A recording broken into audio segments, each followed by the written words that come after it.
Hey everybody, I'm Dharma, and this message is for Leo, Sun, Moon, Rising, Venus, cross watchers, anybody that was drawn to this message. These readings are timeless. They're from whenever you find them, okay? I just started your reading, and it was going really good, and then my battery was going to die, and I'm like, I need to start this over, so I'm just going to go over what already happened, because I was only like a minute and a half into it, and it feels relevant, okay? So we started out with the Four of Pentacles, and typically in the tarot, they call the Four of Pentacles like the miser card. But it looks like this particular person has something cooking in their pots, okay? There was a reason why they were saving money. This person comes with the Seven of Swords and the Hermit. Now, typically when we see Seven of Swords, as a tribe, we get all salty, you know, because it's usually about a boy. But this feels like it's about money.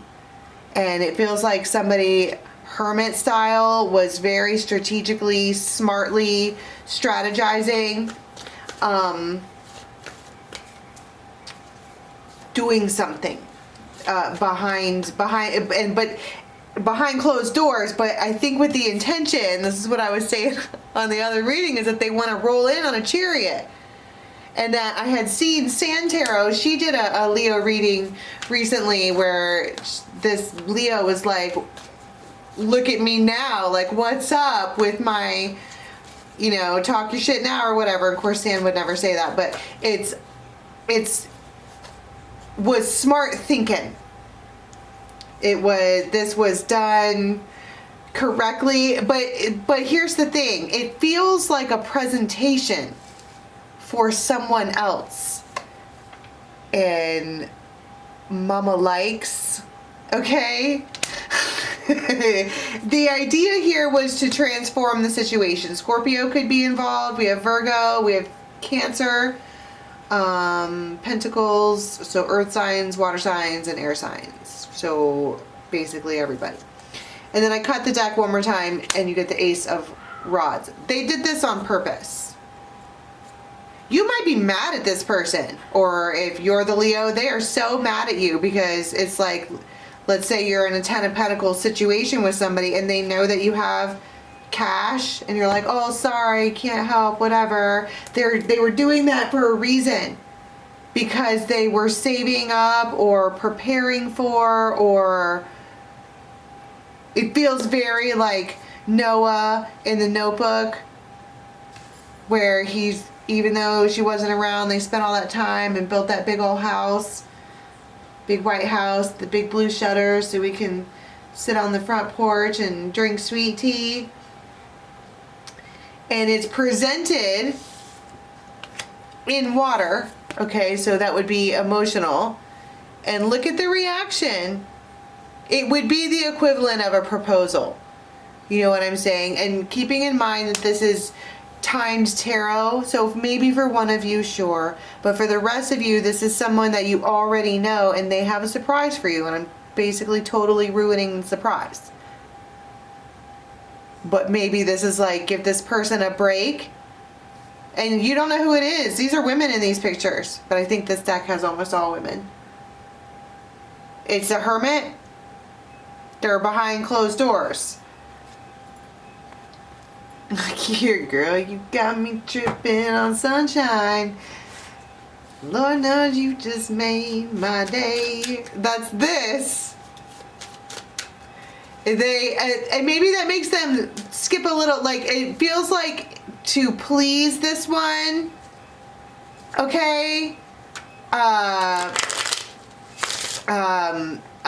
They will go to great lengths. This person might get distracted easy. I'm hearing like a beeping in the background. It's driving me insane, right? But because look at all the directions that the faces are looking, right? How did that go down when they were like, sorry, can't, Four of Pentacles? You maybe noticed that something was off. Like, why are you being like that? Why are you being sweet, but also a whole ass pentacle miser? See, that's their strategy. They may have just like dipped and dived around.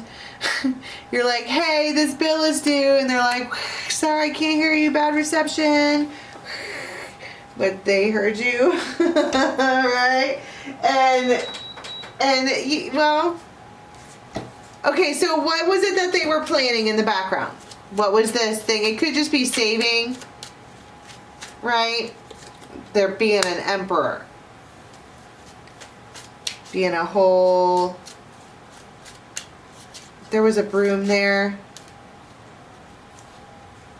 See? And it comes out with the hummingbird and the elephant, which is supportive. And oh, I was talking about how and what. This also talks about focused power. They had a plan this entire time. So what does it look like when they come out on their golden chariot, like waving their big flag, like, look at me? The new moon maiden. Celtic knot and the ladybug.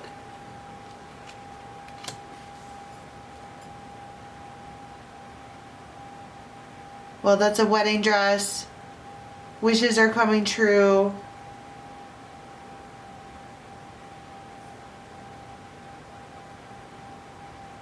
I heard as you wish, like Wesley from the freaking Dread Pirate Roberts. But I'm like, what does it look like when they come forward? And I'm thinking it's like pentacles and stuff. It looks like feelings. Big time feelings. That's what I'm saying. They were in the water. What's the Ace of Rods? And Ace of Rods comes with the Death card, and there is restraint with that. So it's like ending whatever this Ace of Rods is, pulls up the anchor. There's no more restraint after this. They hit the nail on the head. They did it just right. Something like that.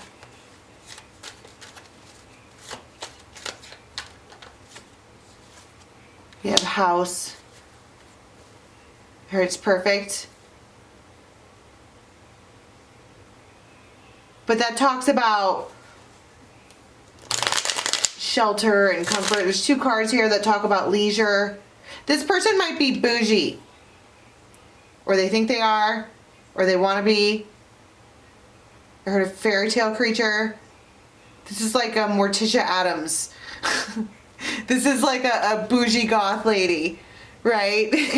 She wants to live in the broken 20 grand mansion and spend her whole life fixing it back up, right? With when the roses bloom, she cuts them off and keeps the vines. I'm just kidding. It's perfectly tailored to that one. Kind of like on the Notebook. Noah, she told him when she was a kid, 17 years old or whatever, in that story, I would love to have this house. I would love to paint it white, and I want to put blue shutters on it, and we're going to sit on the fucking porch. And he heard her, and voila, madam.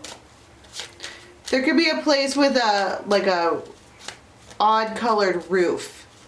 Like it could be metal or tin, and it's like purple red or burgundy or whatever they call that. And see, madam, for you. And this, like, there's something about legacy here, family legacy. It feels like a big gift. Do I think that for the week that a lot of you are going to wind up like Allie and Noah on the Notebook? I don't know. No. But I think more realistically speaking, this is some guy who has been planning and planning and planning and planning and being strategic in order to present this steady foundation. That's what I'm saying. It could just be feelings. But they have the contract or whatever this is in their hand, and they hand it over to the Empress. They give it to her. It's just like wagging your tail like, oh my God, oh my God. There's like a lot of joy, and there's the giggling, and you might jump around and laugh. And then it's like this Empress turns around and, you know, why didn't you tell me about any of this?